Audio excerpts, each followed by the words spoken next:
కథ అవగాహన ఒక భార్యాభర్తల హృదయాన్ని తాకే జీవితం. వేణు ఒక సాఫ్ట్వేర్ ఉద్యోగి.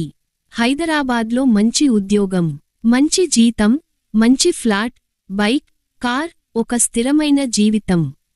అతని భార్య నీలిమ తక్కువ చదువుకున్న అమ్మాయి. కాని ఆమె మనసు మాత్రం బంగారంలా ఉంటుంది. ఇంటికి జాగ్రత్తగా చూసుకోవడం, భర్తకు కాఫీ వేయడం, బట్టలు రెడీ చేయడం అన్నీ ఎంతో ప్రేమగా చేస్తుంది. వేణుకి నీలిమ సింపుల్గా ఉండటం ఒక పెద్ద సమస్యగా అనిపించేది. నీవు ఏ పార్టీలో నన్ను తీసుకెళ్లగలవు? నా ఫ్రెండ్స్ అందరూ తమ భార్యలతో వస్తారు, మేకప్, స్టైల్, ఇంగ్లీష్ మాట్లాడేవాళ్ళు.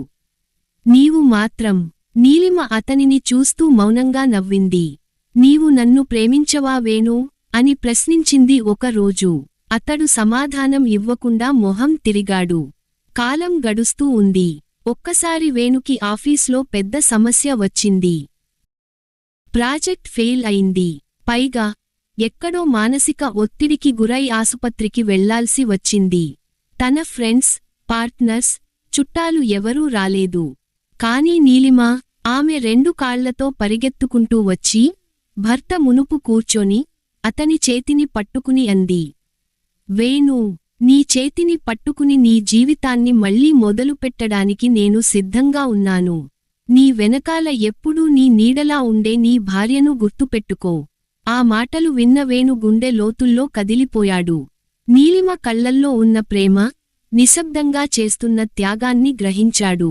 ఆ రాత్రి అతడు నీలిమ పాదాల దగ్గర కూర్చొని అన్నాడు, నీలిమా, నీవు నాకు గౌరవంగా ఉండాల్సిన వాడిని చేశావు. నీ ప్రేమంటే నీవు ఎప్పుడూ వెనుక నిలబడటం కాదు, నన్ను ముందుకు నడిపించడమే. ఆ రోజు నుండి వేణు మారిపోయాడు. నీలిమను తన ప్రపంచం అని అంగీకరించాడు. ఆమెను ప్రతి ఒక్కరికీ గర్వంగా పరిచయం చేస్తాడు. ఈ కథ యొక్క బోధన: జీవితంలో నిజమైన భాగస్వామ్యం అంటే రూపం కాదు, చదువు కాదు, కలర్ కాదు. అవగాహన, ఆదరణ, అహంకారాన్ని పక్కన పెట్టే ప్రేమే.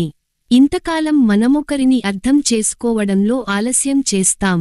కానీ అర్థమైనప్పుడు ప్రేమకు కొత్త నిర్వచనం కనిపిస్తుంది.